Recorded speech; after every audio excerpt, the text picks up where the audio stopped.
have something really good, a hot topic in the news. This week's been charged with crime. This is a show where I try to educate real stories.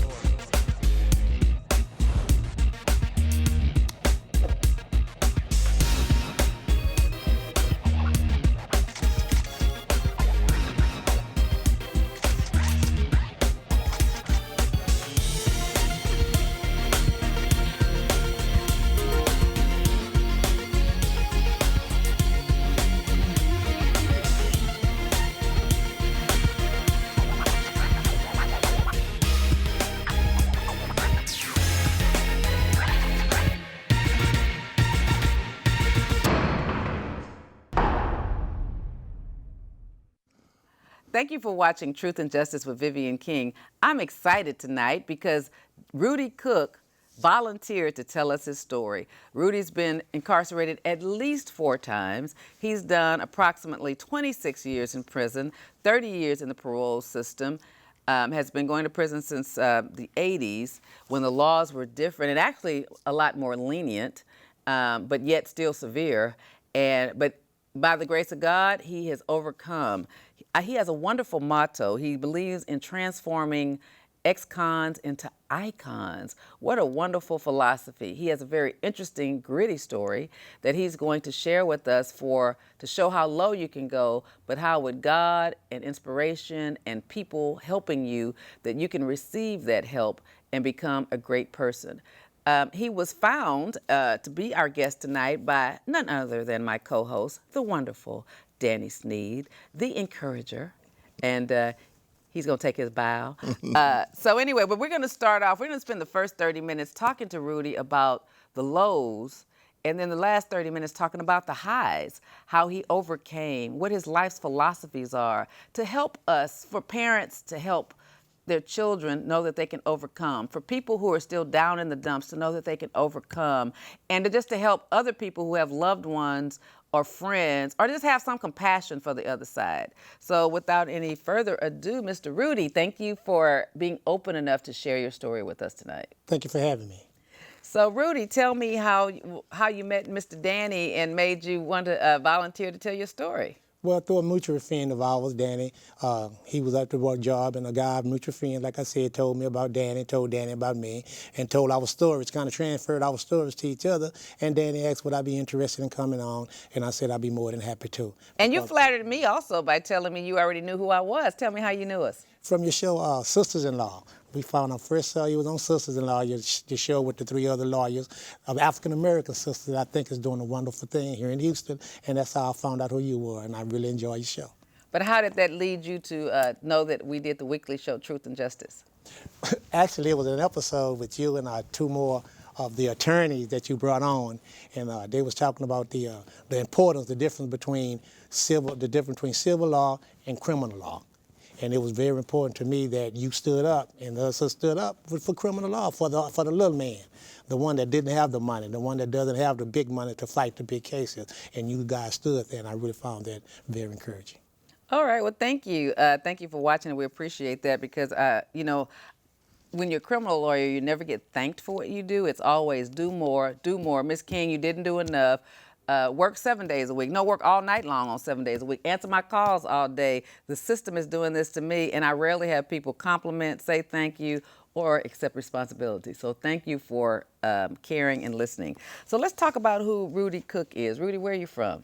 I was originally born in Refugio, Texas, about 30 minutes out of Corpus, but I grew up in foster homes and orphanages here in Houston, Texas. And so I ended up growing up the majority of my younghood in Fifth Ward area. And were you with foster parents or an actual home with a lot of foster children? Both. I started out at a foster home called Burnett Balin, where I suffered severe abuse, physically, emotionally, and sexually. Now, what do you mean a home? Now, was it a home for a bunch of children, or yes, was it a husband and wife? No, it was a group home. How many children were there? Approximately 200. Wow. That was in Fifth Ward? No, that's off of Chimney Rock. I got to the foster home. So was it a government agency, yes, or was it a private home? No, that was a government agency. Burnett Balin was a government ran, and it had all ages from 2 all the way up to 17, 18. And I got into the foster system at 2. And I went into the foster home system in Fifth Ward, I was 5. So Burnett Balin, though, Yes, you went into that at 2? yes.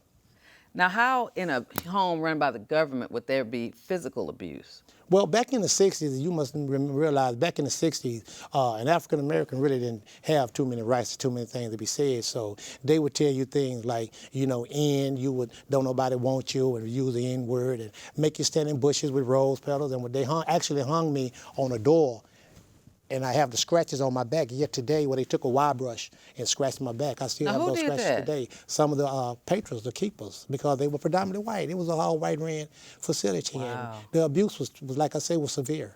Now, how would I can see them doing that because that's slavery, that's that slave mentality.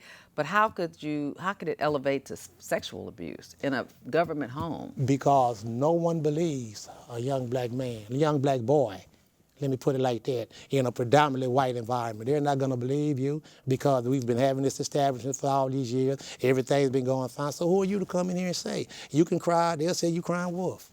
And the more But how you cry, the more...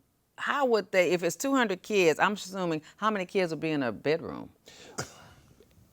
Like maybe a dorm, 12, I guess. About 12 in a dorm. maybe 12, maybe 14. And like I say, it's... Now, it's would it not- be a grooming situation where they call for you? Or, how would you get yourself in a sexual, how would a grown-up do that? The abuse itself was not just coming from the grown-ups. It was coming from the kids also. Gotcha. So, it just wasn't that a certain patron or something would Gotcha. pull you out, but you could be laying in your bed and be touched, or mingled, or someone would touch you the wrong way, or have you try to get you to do things I've seen. And Gotcha. when you reported then, what they would do is call you a lie. You would receive more punishment, so therefore you learn to be quiet. I find your shock kind of amazing, Vivian, when it's a state-ran agency and it happens there, when it happens in the Catholic Church. Well, I've never gotten to interview a priest, a Catholic priest. Maybe and you so would ask him the same question. I Though. would. Of course I would. How does it happen? Of course I would. Yeah, that's the shock. I would like to ask someone. If it was a child, an adult who was a child assaulted by a Catholic priest, I would ask them similar questions. How does that happen? It's just, I think that's what people want to know. How does that happen? And you answered my question for the most part by saying it can be other kids in that 12-room facility. It doesn't have to be an adult bringing you out, so it could be the other children that are older than you. Yeah. So I do see that as young girls, you've heard of a lot of black women being sexually assaulted in their family. It's not necessarily fathers, sometimes it's older cousins and older brothers. So it's the same situation where everybody's at grandma's house in the summertime, but kids are ranging from 2 to 18, and some of the 16-year-olds are sexing the 5-year-old kids in the family, and nobody knows. Right. And if you tell it, nobody listens. So I can equate your story to what happens to a lot of black children I know in those situations. So I can understand that. I don't appreciate it. I don't condone it, but I do understand. How did you get out of the Burnett Balin foster system? The way the system works is that they'll bring families in, and it's kind of like SPCA, really. It's like they'll bring you in, you see puppies in the cage, and they'll come and pick and say, I want that one. Well, that's basically the way the system works, because, the state are paying these foster families to take care of the kids, and some of the foster families you go to are just as abusive as a foster home. It's just I was blessed at this time to get a foster family that really was Christians and really cared. So How old were you? I was 5. Okay, that's I was 5 at that time. And how long did you get to stay with that family? Up until 17, when my foster father passed. Oh, wow. That's a good thing. And at that time, they started to turn my life around, and I love them to death. And I was making straight A's in school, got in the band, and they started to let me know that I was somebody.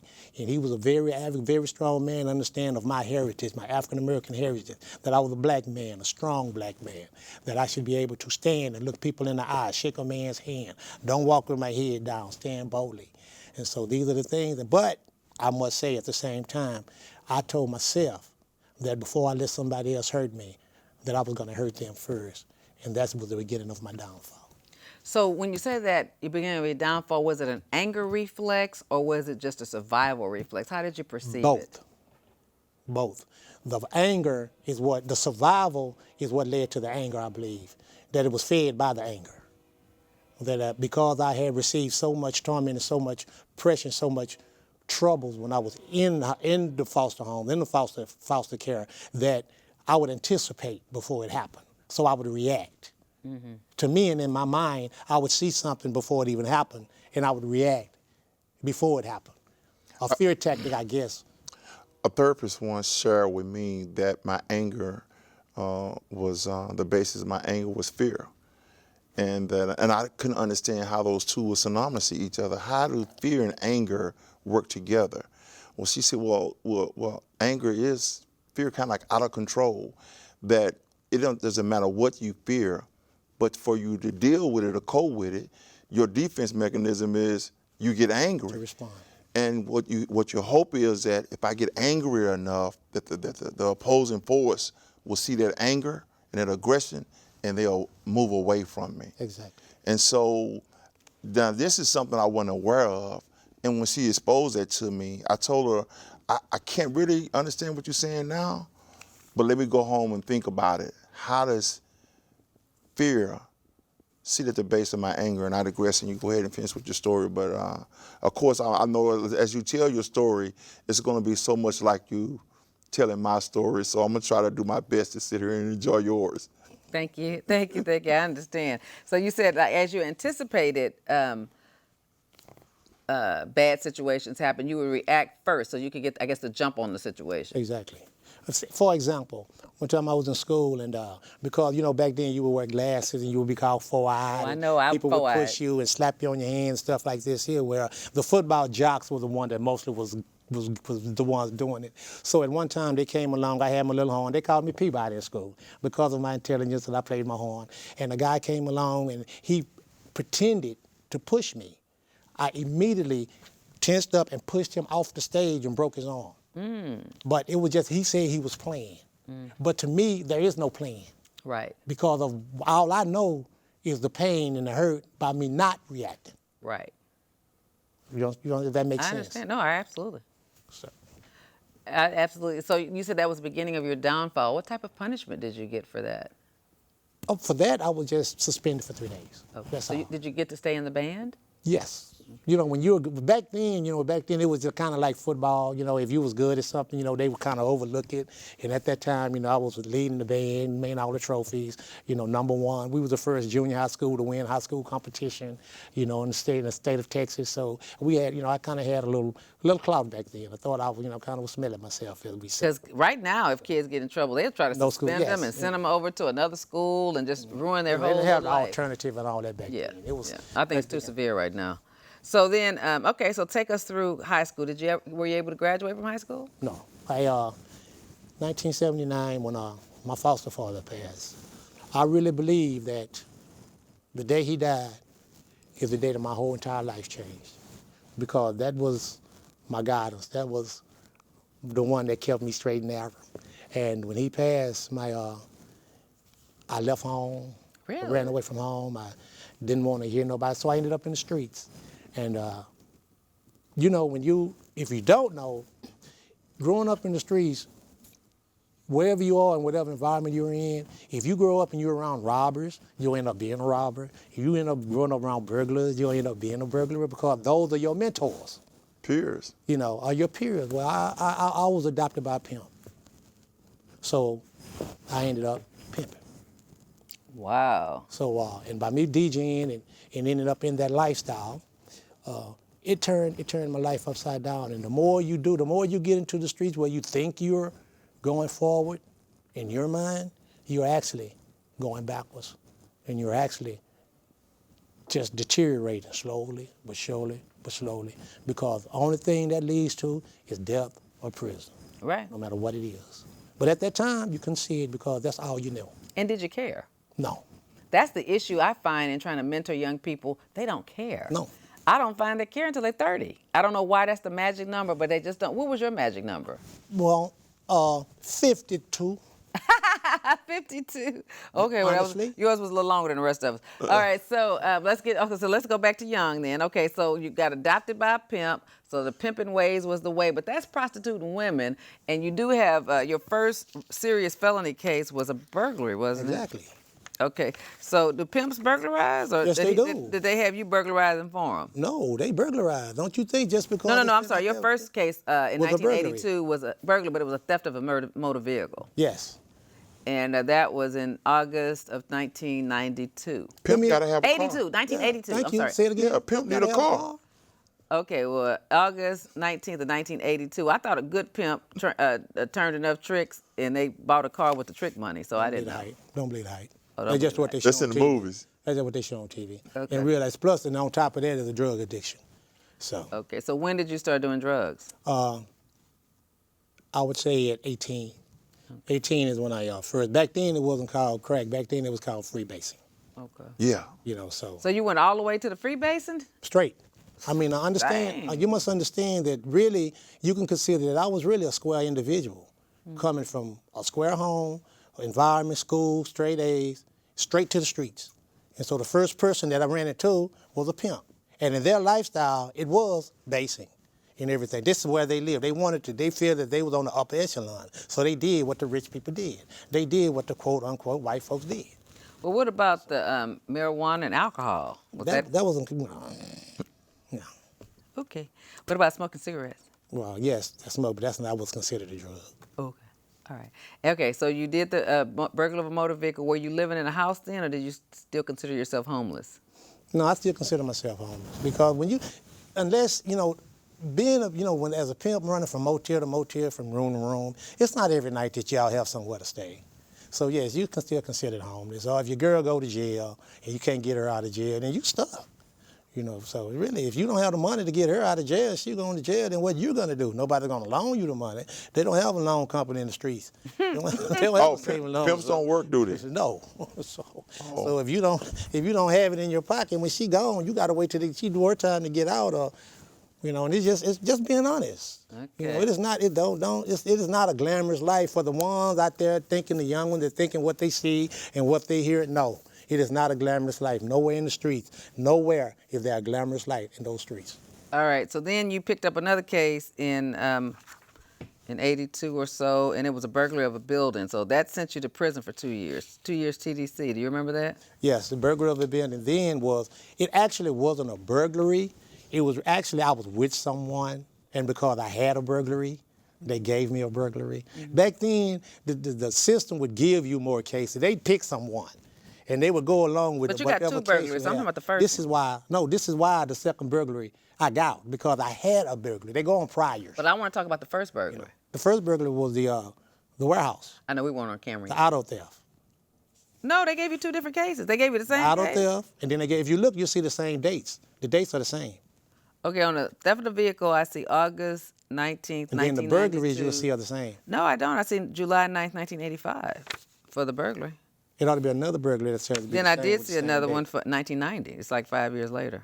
Because that's the last burglary I see, you got 18 years for it. That's the burglary I'm talking about. Okay, because The second you burglary I were don't know getting anything 8 about. years and 2 years on the other ones. Maybe you were getting probation. I don't know what you were doing.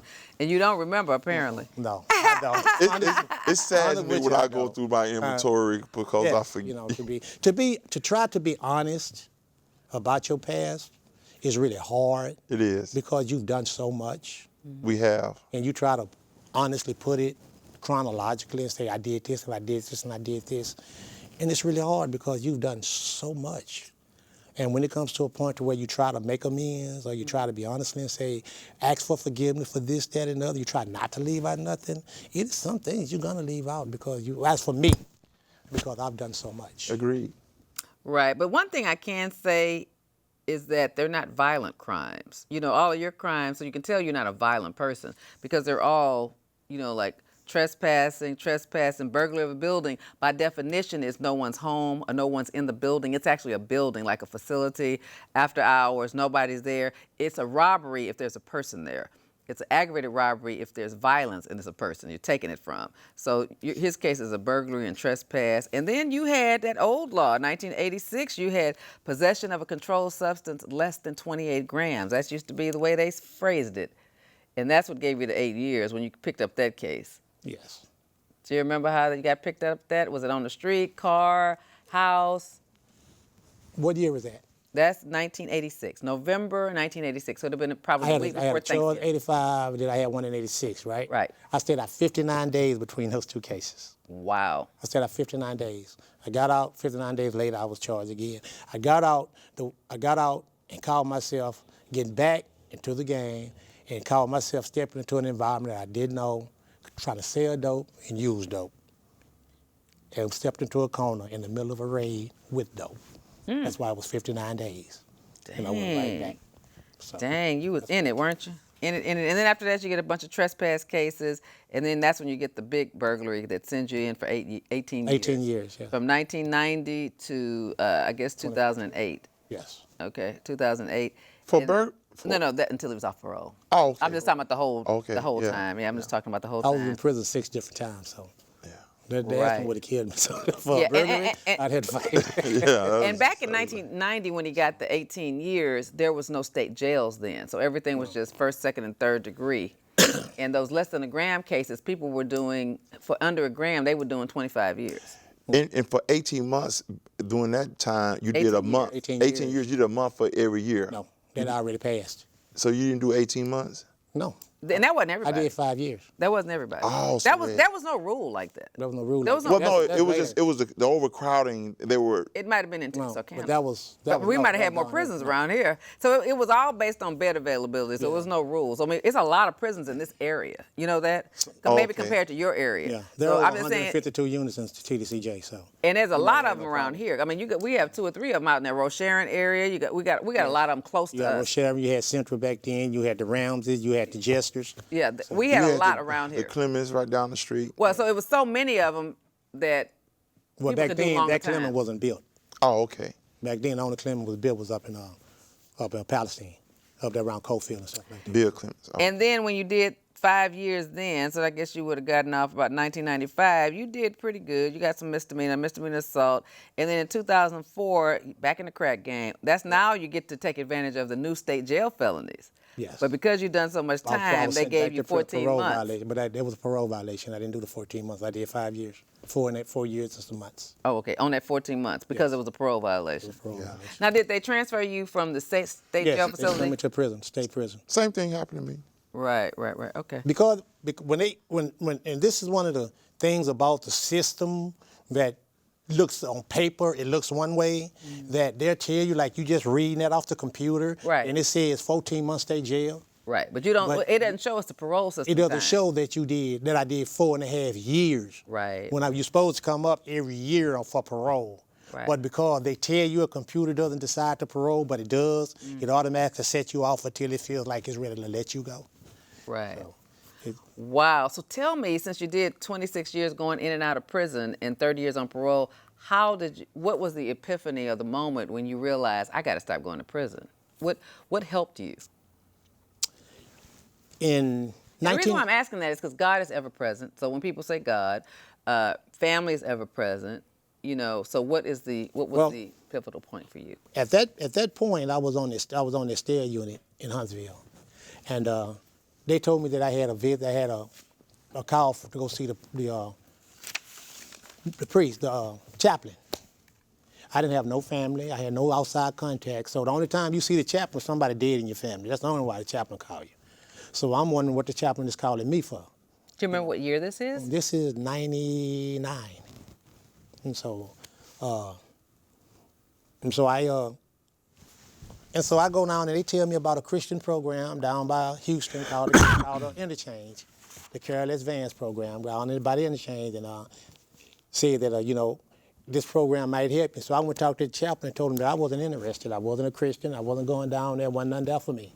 So I was gonna stay where I was at. And the guy told me, he said actually that you can see Street Flavor. Street Flavor was a program. They showed the women in the videos and stuff. All you have to do is get closer to Houston. Like BET. Like BET, you can see Street Flavor. So I said, yeah, I'll go in, because I had no idea, I had no understanding. And I went to the program, just with ulterior motives, not understanding that God had a different plan. And once I got down there, I had a counselor, and I love her to death. I call her my mother today, named Miss Cherry Pleasant. And she introduced me to God.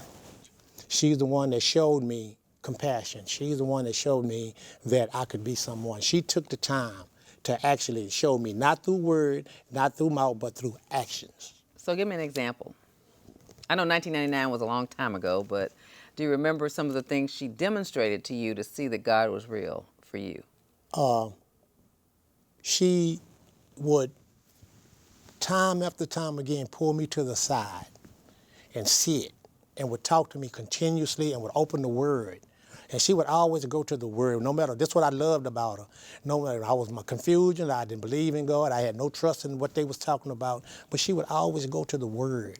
And every time she went to the Word, she would sit down and that, no matter what question I asked, no matter how much I fussed, no matter how much I raged, she stayed calm, she stayed collected, and she always say, I care. That was her bottom line. That's what got to me. I had never in my life had no one to tell me I care. I've always been abused. I've always been told I was going to be nothing. I was always told I wasn't anything. I was always degraded. But I had never had no one in my life to tell me I care. Ain't that a beautiful thing? And she said, I care. And she showed me that she cared. When I have a degree in computer science.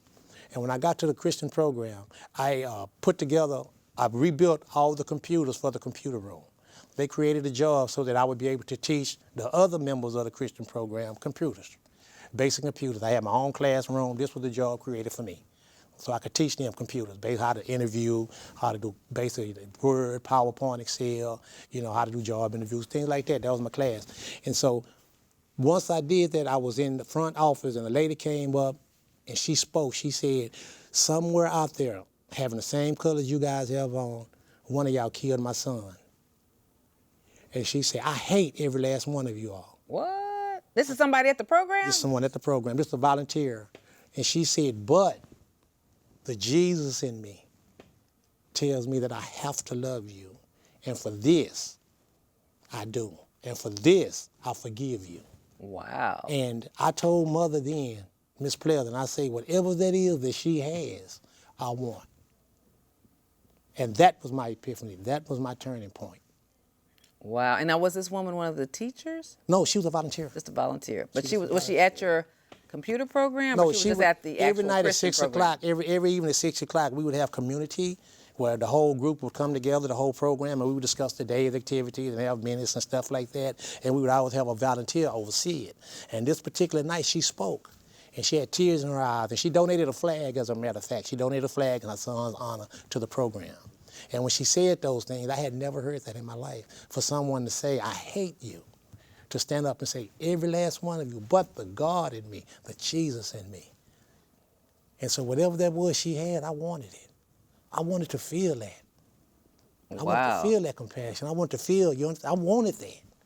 And so I went to Mother immediately and asked about that. And that's when she led me to Christ.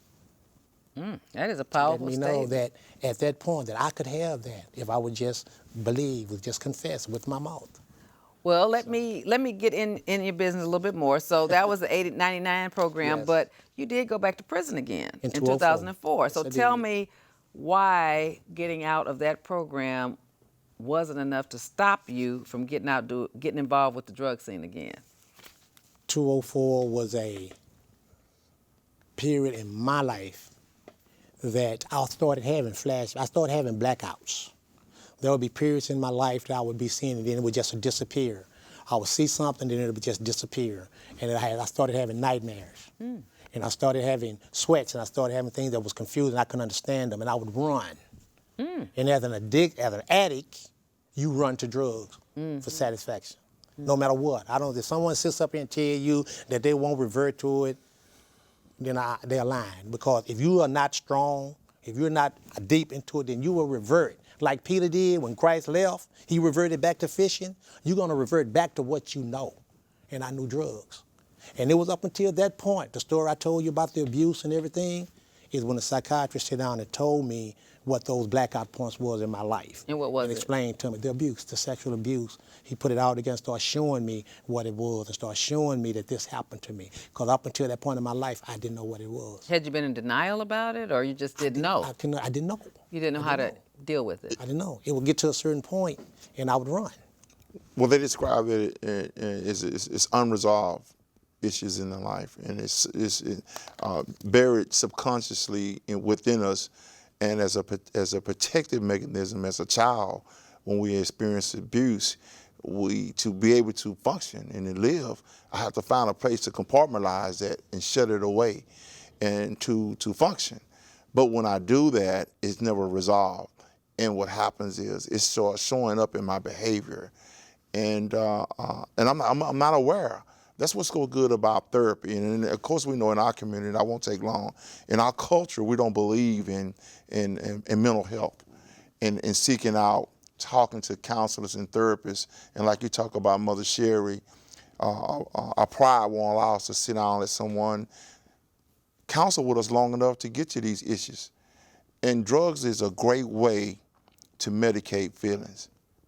And they work.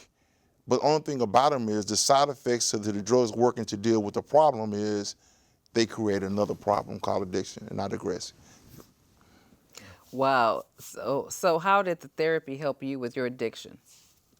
I mean, what helped you? I mean, because you're running from these voices, you're dealing with things, you get caught up again. So did you go to therapy before you went back to prison in 2004, or I went to afterwards? prison. You went I to went to prison. prison. And so when were you talking to the therapist? During the time that I was trying to find, because during the time that I was trying to find what was going on, although I talked to the therapist, I hadn't had an answer, so I was still dealing in the drugs. Gotcha.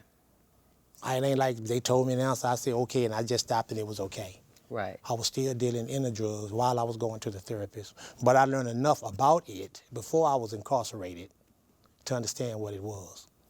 But once you get incarcerated, there is no substance abuse programs. There isn't anything in there to help you. But I had received enough support. This time when I went to prison, I went with the family. I went with someone. I went with support. A wife, a mother, a family that it took 42 years for me to find people on my mother's side, 43 years for me to find anybody on my father's side. And that's the story without a part of testimony all within itself. I know that is. We had to come back for a part 2 on you.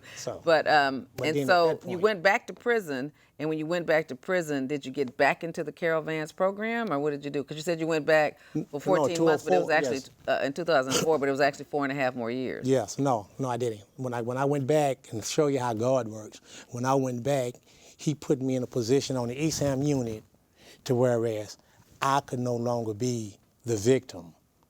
I had to become the mentor.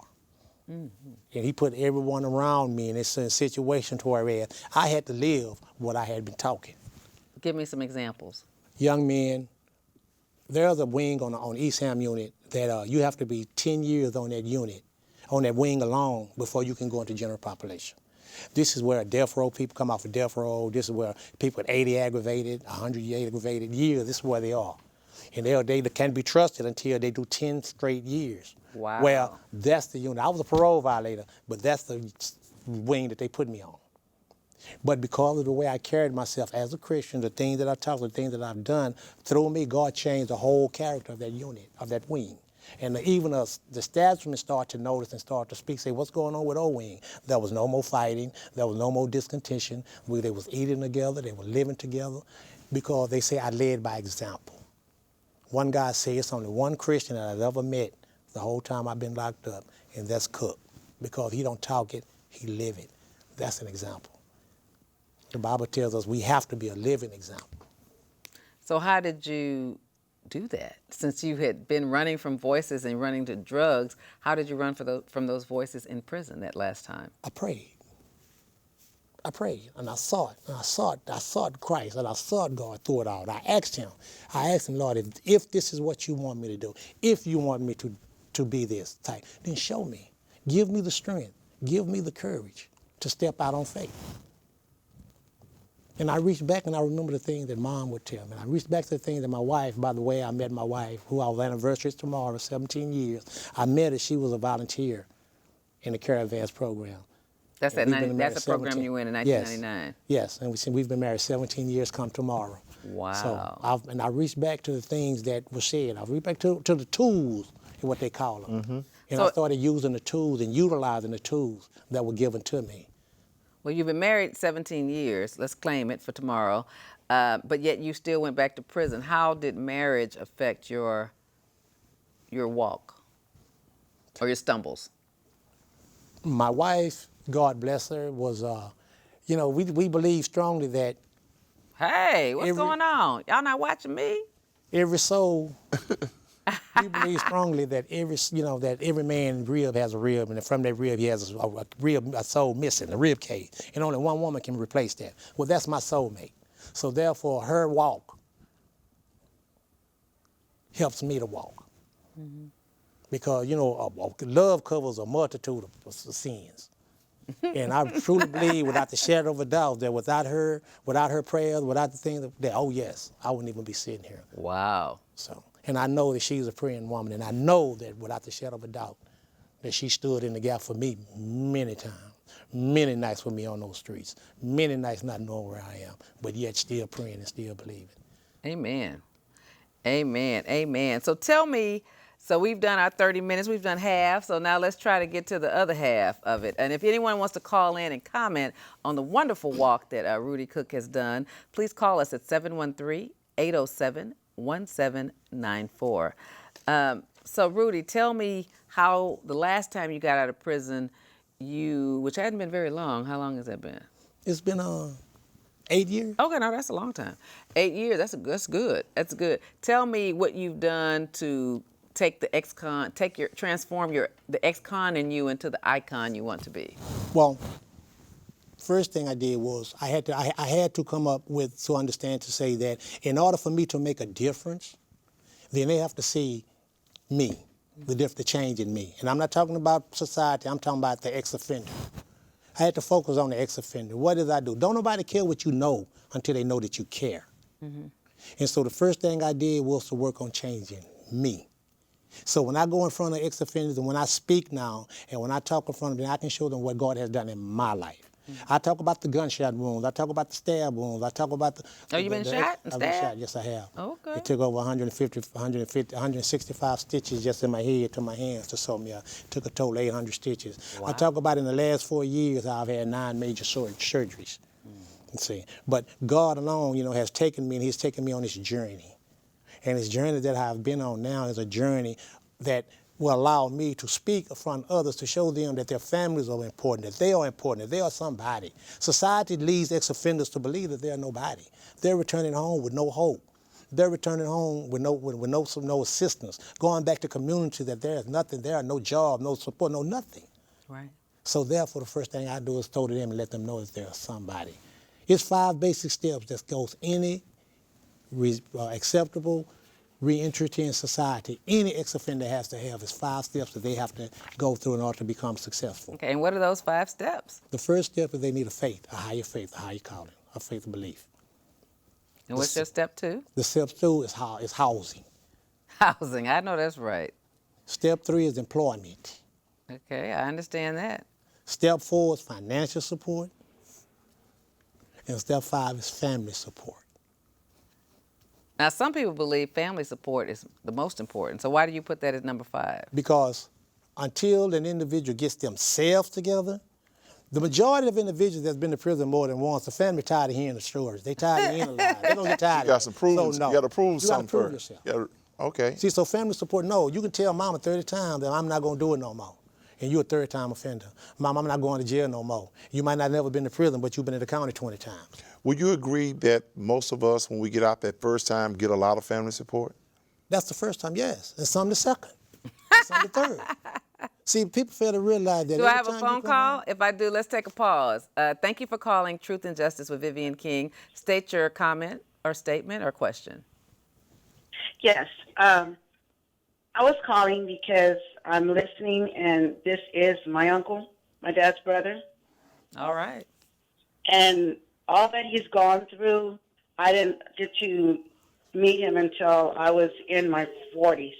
But I will say that all he's gone through, he has encouraged us that no matter what we're going through, that if we just keep the faith, anyone can change, anyone can do better. And I just want to let him know that I thank him for being a part of my family's life and loving us the way that he does, unconditional, and that for others to know, no matter what you're going through, if you keep your hand in God's hand and listen to his testimony, God is saying you too can make it and you too can survive. Well, thank you so much, Nisi. I'm sure he is so happy that you called I in. got What a chills hearing beautiful. that. Yeah, you got me chilling up. So I appreciate that, Thank Nisi. you, baby. Cut the heat on Thank in you. here. I know it. Thank you for supporting your uncle. That's amazing. Those Yes, of us have been in my that dad's process. in heaven. My Yeah. dad's in heaven, but he's still here through him. Amen. Amen. Thank you, Thank sweetheart. you. God bless you. I danced with her at her wedding. All in place of righty. her father. Dance with your father. Oh, isn't that sweet? Isn't that beautiful? That's a beautiful thing. It's good to have family support. If we have another call, put it on. No, okay, put on our other call if we have it. Did they left us? Okay. So I'm still going through our steps. So we have to have faith. We have to have housing. Did you find that there was housing available for someone getting out of prison with no job? Even with the job, housing is hard for ex-offenders. And that is one of the most key things that a lot of society claim that they really need society and ex-offenders to stop, to do this, to do that, to do that. But every time you turn around, they build more defense and more corners to stop, to really hurt the ex-offender as opposed to helping the ex-offender.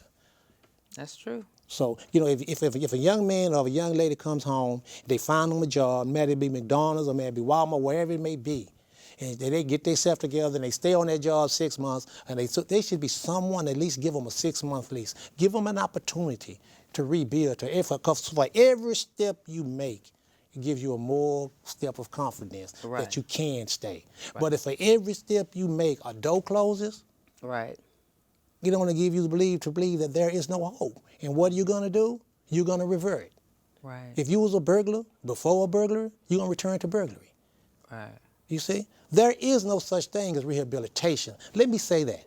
Okay. There is no such thing. And why do you say that when we went through our 5 steps to recover? Because what I'm talking about is transformation, not rehabilitation. It's a difference. Rehabilitation is forced upon from the outside in. From the time that you're in the system, you can agree with me. If you don't go to work, I'm going to write you up. If you don't do this, I'm going to do that. If you don't do this, there are repercussions. That's forced. Transformation is by choice. It's a will.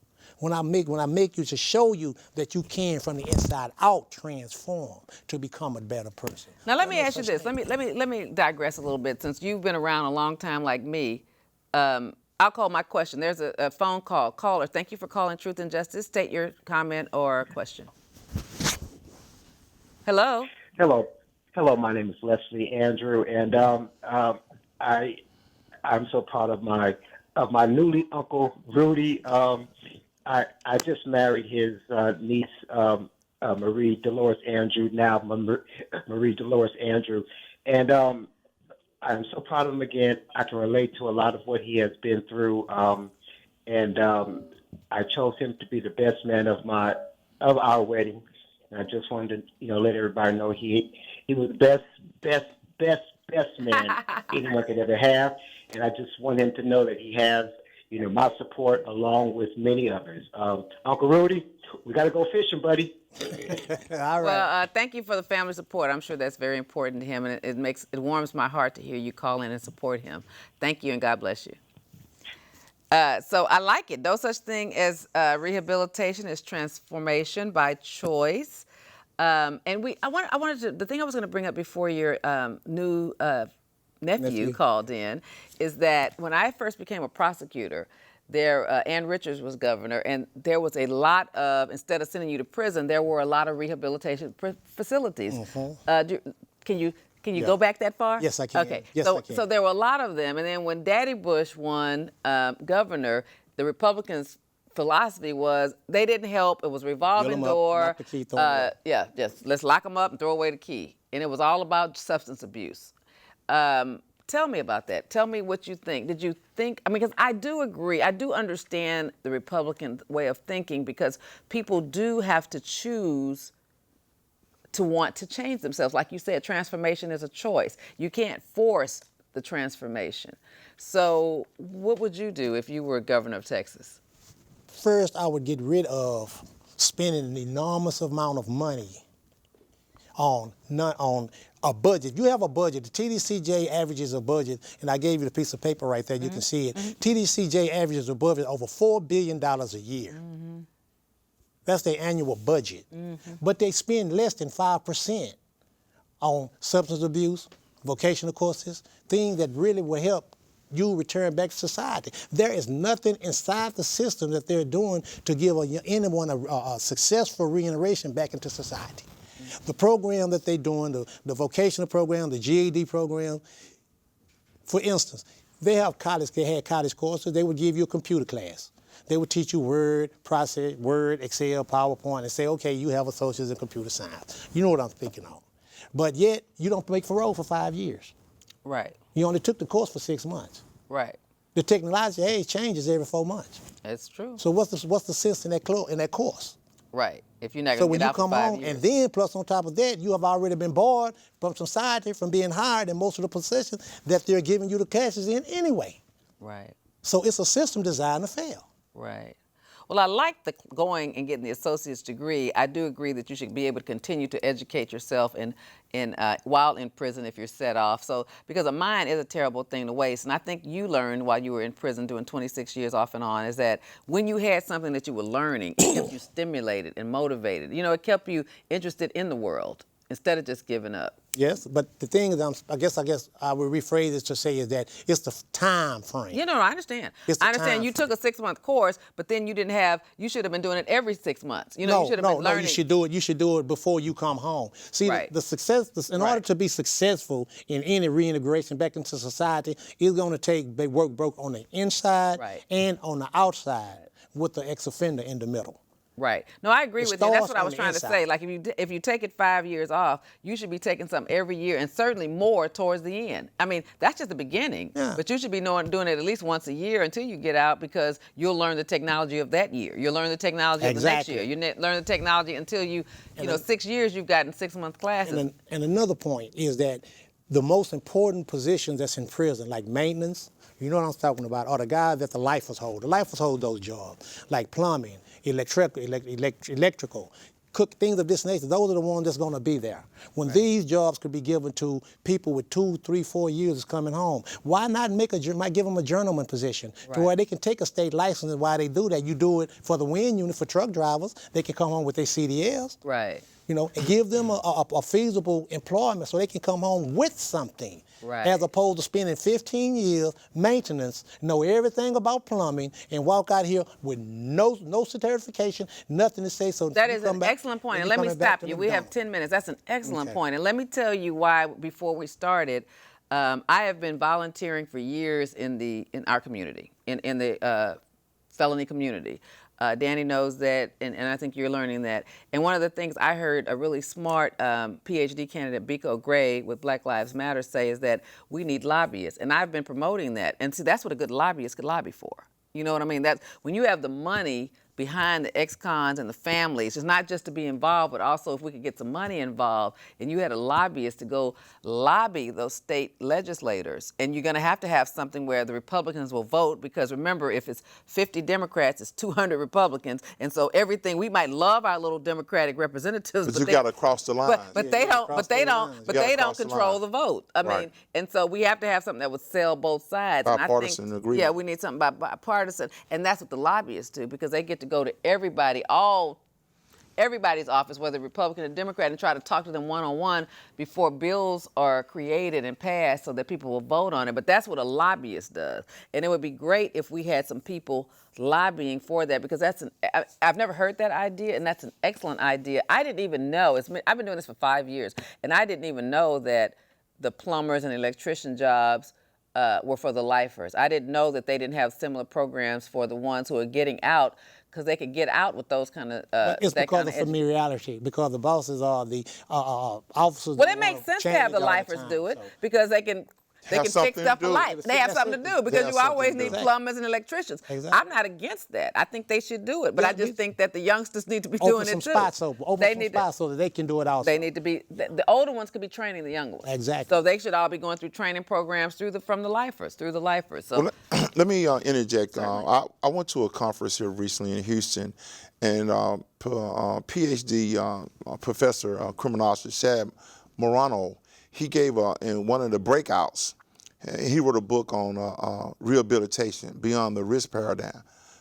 And what he basically was saying that in our society, in Western society, rehabilitation is built on a measurement that most violent crimes are committed by 18-year-olds to 30-year-olds.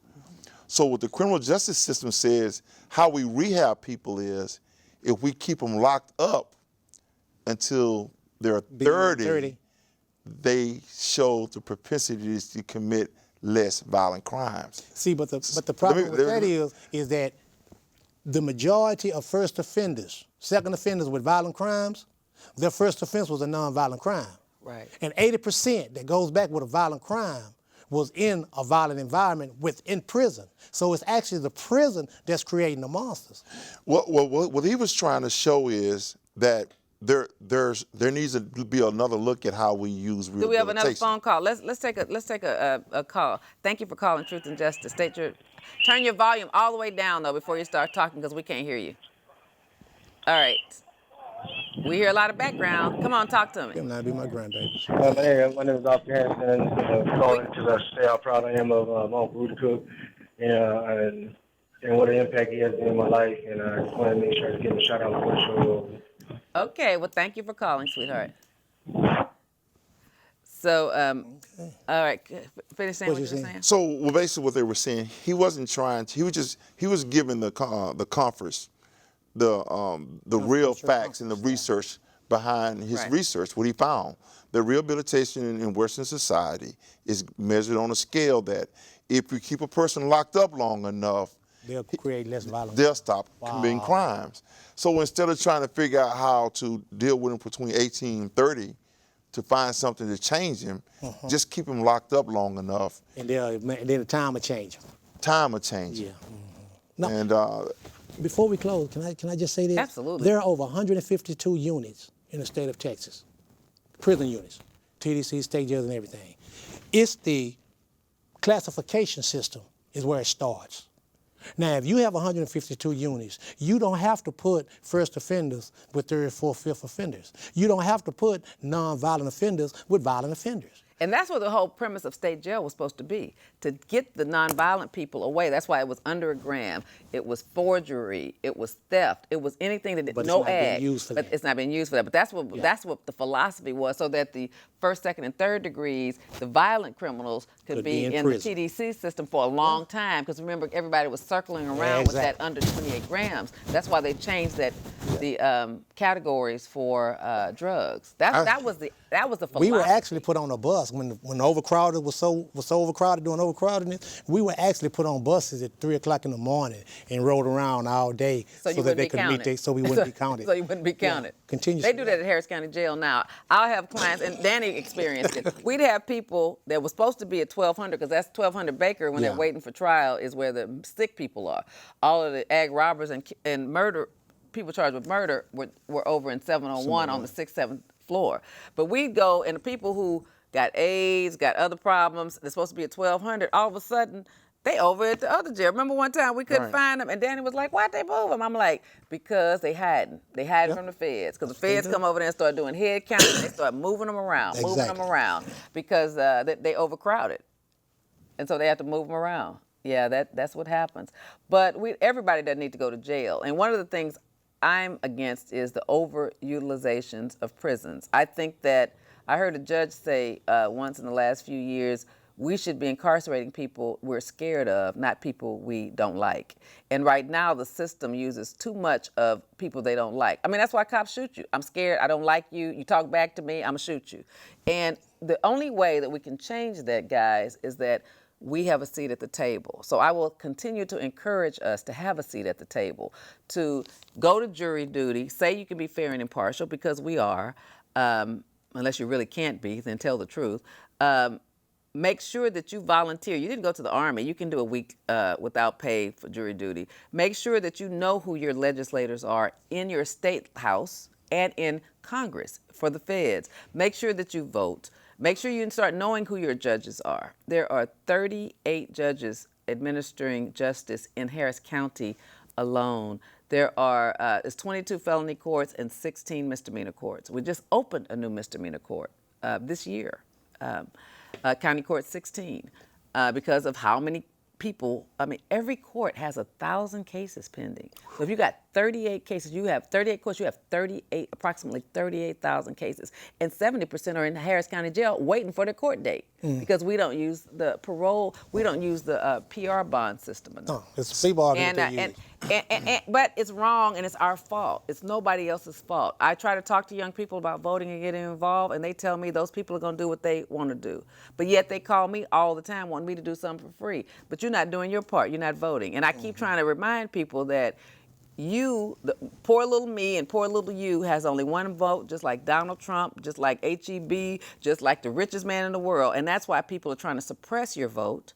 And that's why people don't want you to vote, because you actually have a lot more power. A lot of the things that you're saying that's going on in Harris County is from lack of voting and lack of knowledge. Exactly. Would it be a true, accurate statement to say that the 38 judges in Harris County control more of our lives than anything that Donald Trump or Hillary Clinton could ever do? Exactly.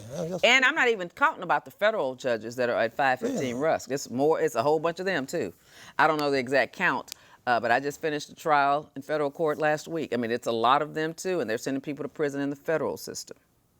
So thank you for watching. We have 3 minutes. We're not finished. We're going to let everybody wrap up. But keep in touch with us. We have a Truth and Justice with Vivian King fan page where we talk about current events in criminal justice that's going around for education, for voting, so that you know your rights.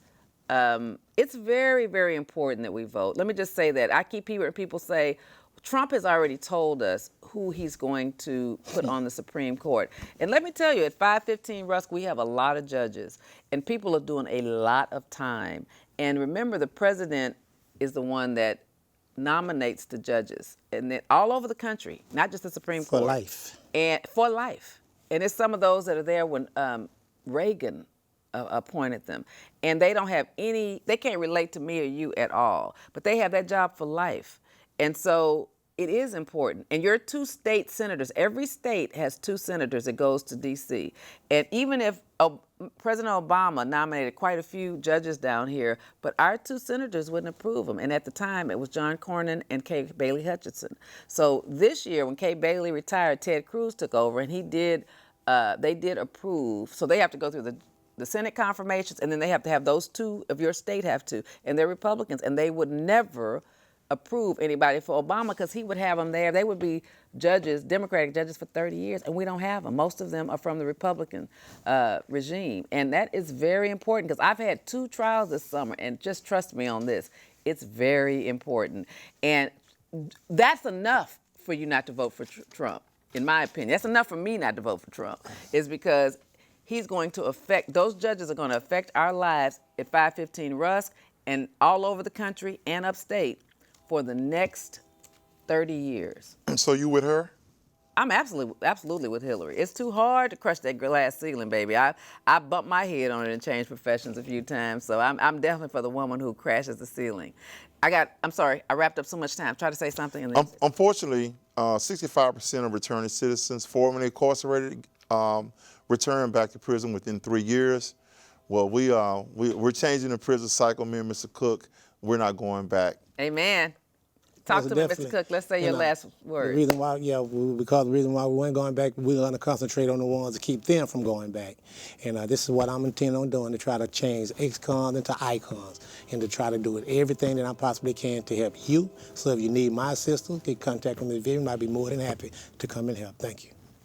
Thank you again for telling your story. It is such a pleasure to hear another good story, a bad story turned into a good story, a bad life turned into a good life, to be an inspiration to others. Let's keep trying to inspire our young people. Let's not give up on them. And let's not give up on ourselves, because we all come from humble beginnings. I'm foster family too. And so let's keep trying to spread the word and tell a little truth and get a little justice. Good night. Good night. Thank you for tuning in again. Tonight we have something really good, a hot topic in the news this week. He's been charged with crime. This is a show where